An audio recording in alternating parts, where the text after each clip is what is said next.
गोदा ते नर्मदा जलयात्रा। नमस्कार, तुम्ही पाहत आहात झुंजार न्यूज चॅनल।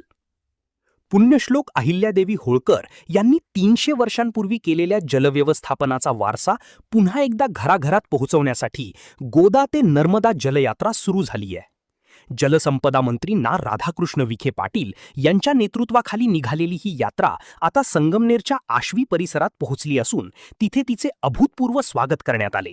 ही सरकारी यात्रा नसून ही एक जनचळवळ आहे, असे विधान आमदार गोपीचंद पडळकर यांनी यावेळी केले। पाहूया या जलयात्रेचा हा सविस्तर रिपोर्ट।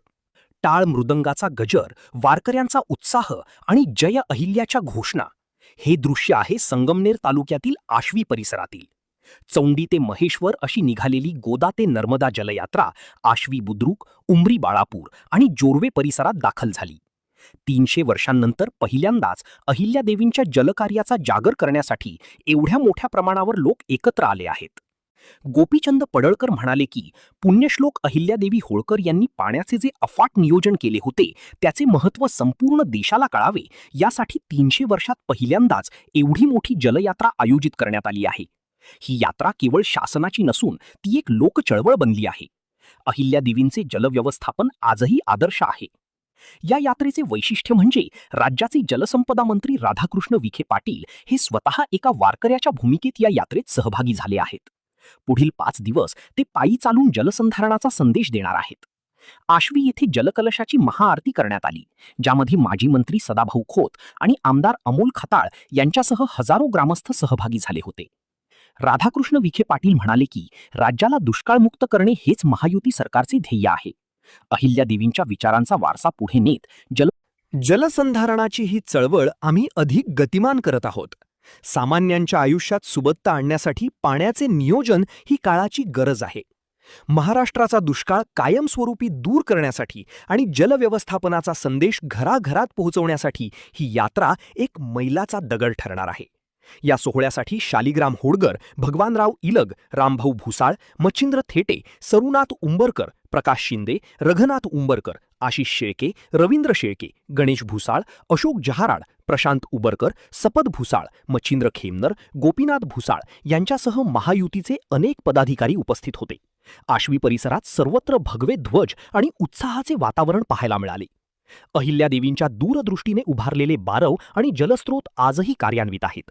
याच इतिहासाची पुनरावृत्ती करत आधुनिक काळात जलव्यवस्थापन कसे असावे याचा धडा ही गोदा ते नर्मदा यात्रा देत आहे। झुंजार न्यूज, तुमच्या चॅनल आश्वी। आपले लोकप्रिय मुख्यमंत्री माननीय देवेंद्र फडणवीस साहेबांच्या शुभ हस्ते यात्रेची सुरुवात झाली आणि श्री क्षेत्र चौंडीवरून उपमुख्यमंत्री एकनाथराव शिंदे साहेबांच्या हस्ते यात्रेला सुरुवात झाली आणि दोन्ही यात्रा आज शिर्डीमध्ये एकत्र येत आहे। उद्यापासून आम्ही परत एकत्रच मग यात्रा संभाजीनगर कृष्णेश्वर मार्गे धुळ्याहून मग माहेश्वरला जाईल। तर आज आपल्यामध्ये या यात्रेवर माझ्या समेत उपस्थित माननीय गोपीचंदजी पडळकर साहेब, माननीय आपले माजी मंत्री सदाभाऊ खोत साहेब, आमदार अमोलजी खताळ, सर्व आपल्या बरोबर आहेत। आम्ही सकाळपासूनच बसचा प्रवास सुरू झाला आमचा। बुद्रुक गावामध्ये राज्याचे लोकप्रिय मुख्यमंत्री माननीय देवाभाऊ यांच्या नेतृत्वात राज्याचे कर्तबगार जलसंपदा मंत्री माननीय राधाकृष्ण विखे पाटील साहेब यांच्या संकल्पनेतून गोदा ते नर्मदा अशी जलयात्रा निघते। ही जलयात्रा पुण्यश्लोक अहिल्यादेवी होळकर यांचं त्रिशताब्दी जयंतीचं वर्ष आहे आणि अहिल्यादेवींना अभिवादन करण्याच्या हेतूनं या यात्रेचं नियोजन केलेलं आहे।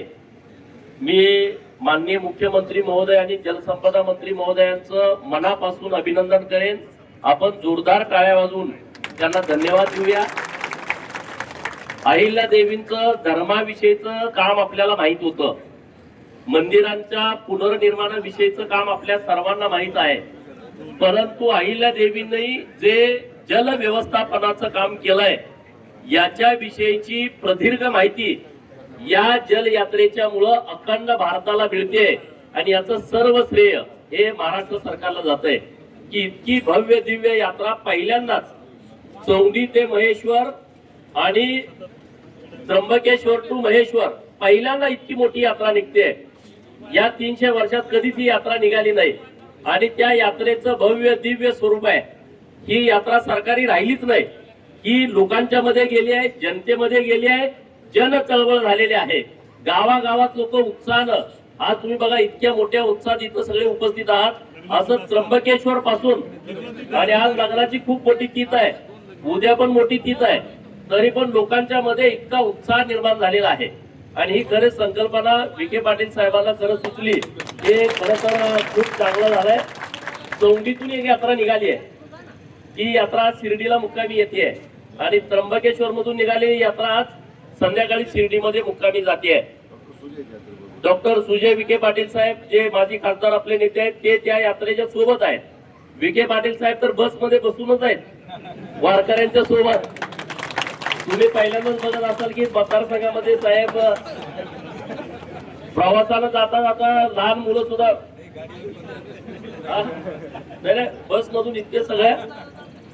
आणि काल त्र्यंबकेश्वर मध्ये जो कार्यक्रम झाला पूजेचा, तो इतका भावनिक कार्यक्रम होता. म्हणजे मी सगळ्या मीडियावाल्याच्या पाठीमागून सगळं बघत होतो. विखे पाटील साहेब आणि साहेबांच्या सौभाग्यवती या कार्यक्रमामध्ये इतके तल्लीन झाले होते. सगळे साधू संत त्या कार्यक्रमामध्ये होते, सगळ्या आखाड्याचे प्रमुख त्या कार्यक्रमामध्ये होते आणि राज्याचे मुख्यमंत्री महोदय स्वतः ही यात्रा शुभारंभ करण्यासाठी मुंबईहून खास त्र्यंबकेश्वरला आले होते. म्हणजे अहिल्या देवींच्या बाबत इतकं मोठं काम असून सुद्धा लोकांना माहीतच नव्हतं.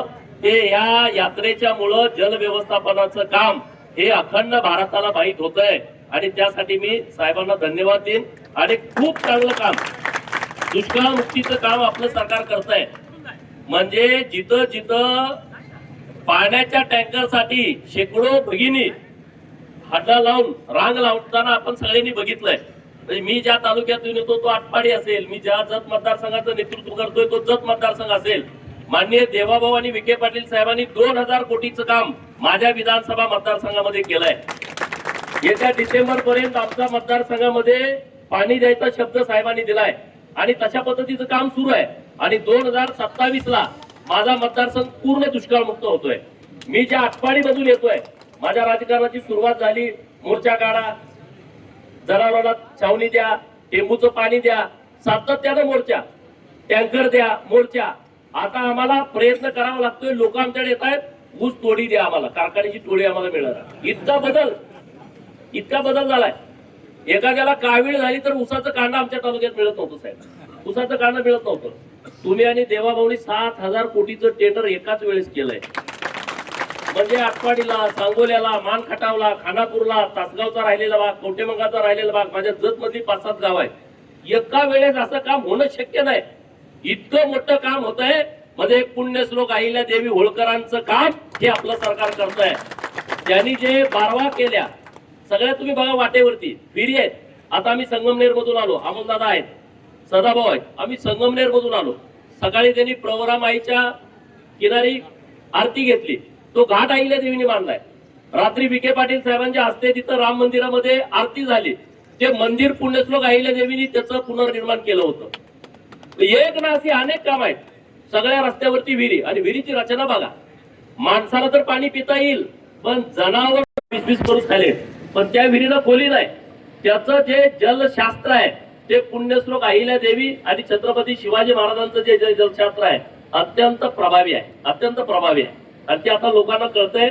मी परत एकदा महाराष्ट्र सरकारचं विशेष अभिनंदन करतो. माननीय देवाभाऊ आणि विखे पाटील साहेबांना मनापासून धन्यवाद देतो की अहिल्या देवींच्या त्रिशताब्दी जयंतीच्या निमित्तानं इतका मोठा कार्यक्रम मध्य प्रदेशमध्ये पण तिथल्या लोकांनी या यात्रेच्या स्वागताची तयारी केली आहे. आज त्यांचा सगळा गावागावात कसं स्वागत करणार त्याने आता रिपोर्ट आज केलेला आहे. म्हणजे लोकांच्या मध्ये प्रचंड ऊर्जा या यात्रेच्या निमित्तानं झालेली आहे. ही नुसती यात्रा नाही, महाराष्ट्राला दुष्काळ मुक्त करण्याचा संकल्प या यात्रेच्या माध्यमातून माननीय विखे पाटील साहेबांनी आणि देवाभाऊनी केलाय. म्हणजे जिथं पाणी आहे तिथं तर प्रश्न नाही, पण जिथं पाणी नाही त्या लोकांना दुष्काळ मुक्त करण्याचा संकल्प या यात्रेच्या निमित्तानं केलाय. पहिल्यांदा महाराष्ट्रातल्या 30 नद्यांचं पाणी एकत्रित करून ते नर्मदेमध्ये अर्पण केलं जाणार आहे. पहिल्यांदा असं घडतंय. आज संध्याकाळी ते सगळे कलश शिर्डीमध्ये येणार आहेत. चौंडीची माती ज्या पुण्य मातीमध्ये पुण्यश्लोक अहिल्या देवींचा जन्म झाला तो माती कलश पण आज शिर्डीमध्ये येतोय आणि इथून हा महेश्वरीच्या दिशेनं निघालेला आहे. असे खूप चांगलं पवित्र काम सरकारनं हातामध्ये घेतलंय. मी मनापासून खूप खूप शुभेच्छा देतो. स्वतः विखे पाटील साहेब 5 दिवस या यात्रेमध्ये सलग असणार आहेत. तुम्ही सुद्धा वेळ काढून आला तर बरं होईल, कारण हे परत परत होणार नाही, हे शक्यच नाही. काय काय लोकांनी महेश्वर अजून बघितलंच नाही, परंतु आज आपण या सगळ्या रॅलीमध्ये हजारो लोक सोबत आहेत. वारकरी आहेत, ढोलवादन करणारे आहेत, गजनृत्य करणारे आहेत, गोव्या गाणारे आहेत, अनेक लोक कलावंत या सगळ्या यात्रेमध्ये सामील झालेले आहेत. आणि आज शिर्डीमध्ये जेव्हा संगम होईल दोन्ही यात्रांचा, तेव्हा आणखी भव्य दिव्य स्वरूप या यात्रेला प्राप्त होणार आहे. तर आपल्या सगळ्या लोकांना जेव्हा जमेल तेव्हा तुम्ही 2-3 दिवसामध्ये या अशी विनंती करतो आणि थांबतो.